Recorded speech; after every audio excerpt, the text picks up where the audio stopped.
Hi everyone, I'm Joshua Thomas, and it's time to learn how to play Drowning Man, Deep Sea Rescue. Drowning Man. You'll understand why.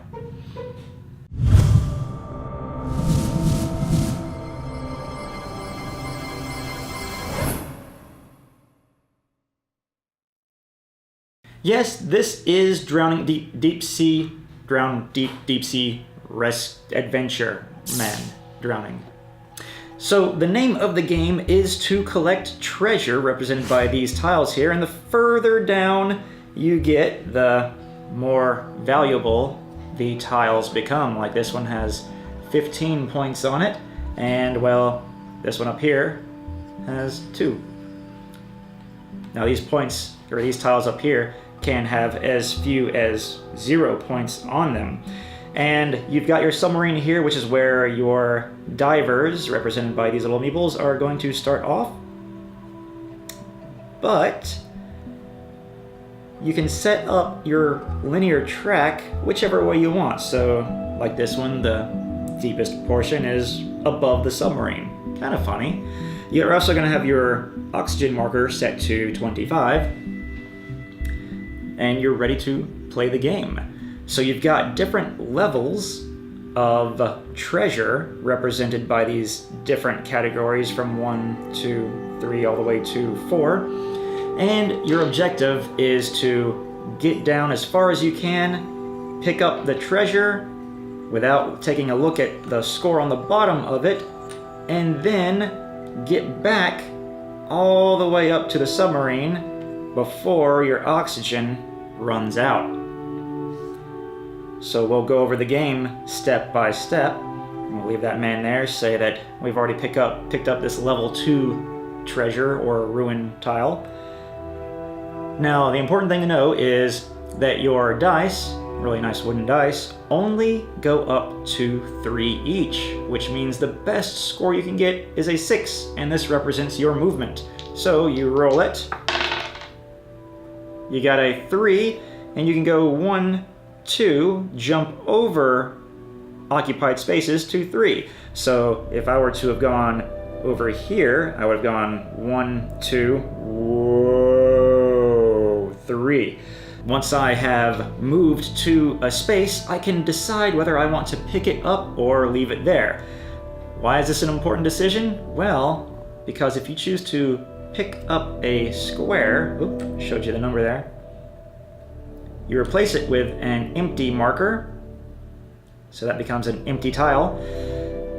And on your next turn, before you roll, you determine how much ruin tiles you have, and your oxygen level goes down by that much. And the thing is, everybody shares the same oxygen. So I've got 2 tiles here, my oxygen is going to go down by 2. If other people have treasure, well then the oxygen is going to go down pretty fast before it gets back around to your turn. So it might be a good idea on your next turn to say, before anything else, I'm going to turn around. So I've got my 2 treasures, I would move the oxygen level down by 2, I say, I'm turning this puppy around, and then I roll my dice, and I rolled a 4. But not only does oxygen start going down when you have your ruin treasure cards, but it also becomes harder to swim because you're carrying all that extra weight. So these 2 tiles lower my movement by 2. So it's back to 1, 2. And that's it. So if I was to have rolled a 2, well, I would be out of luck. I would be stuck where I was. Now, let's say that somebody else had picked this up earlier, and I've landed on a blank space. It's at this point that I can decide, oh man, that oxygen's getting pretty low. I'm probably not going to make it back to the ship if I try to keep both of my tiles. So, if you land on an empty space, you can choose to drop one of your treasures. Oh, got drunk.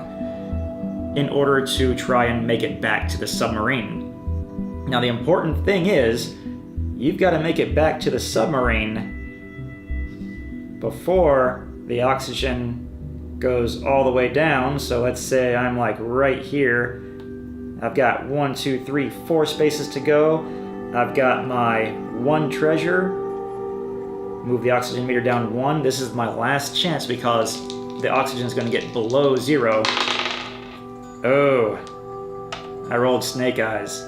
So I only moved 1 space because, once again, I have 1 treasure.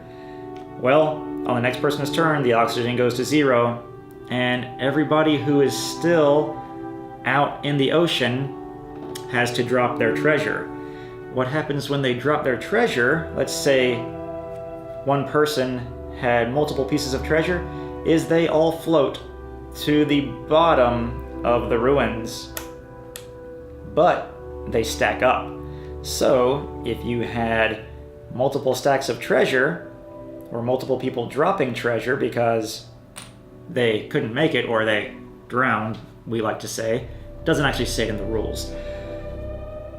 They stack up in stacks of 3, and once they've stacked up in 3s, then a new stack starts. And so on and so forth, until all the treasure has been dropped by the people who didn't make it back to the sub. So, there you have it. Now, the great thing about this is the game's not over once you've made it back to the sub 1 time. All of these tokens are taken away that are blank spaces. Everybody goes back to the sub, and the people who are furthest away from the sub determine who will be the first players. Purple will go first, and they'll go in clockwise order from there. So what happens if you do make it back to the sub before you run out of oxygen? Well, let's say that I had these 2 chips. I flip them over to find out that I gain 6 points and 1 point worth of treasure. And I get to keep those for the next round. So now that all the tiles have been removed, guess what? The journey to get to the deeper treasure gets shorter.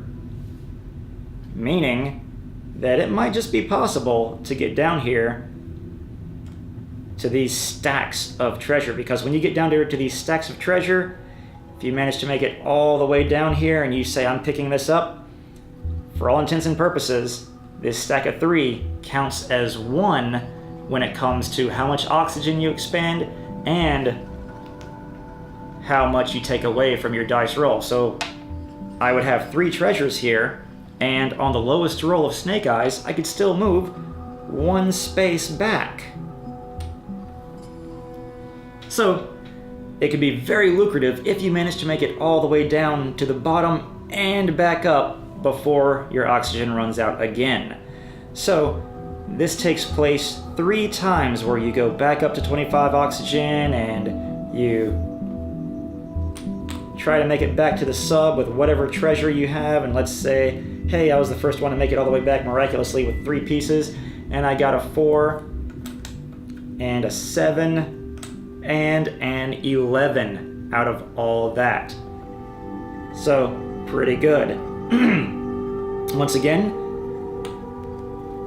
these pieces are taken away, and the track is shortened again, and whoever didn't make it, whoever drowned, their treasure floats all the way to the bottom, creating stacks of 3 as it goes. Now, whoever's got the most treasure at the end of the game is the winner. They've got the most victory points. And there you have it. That's Drowning Deep Sea Adventure. It's a very quick game to play, very easy to pick up for avid gamers and beginners alike. And it comes in a very tiny box, which makes it easily portable. So you can literally take this around with you anywhere you want to go.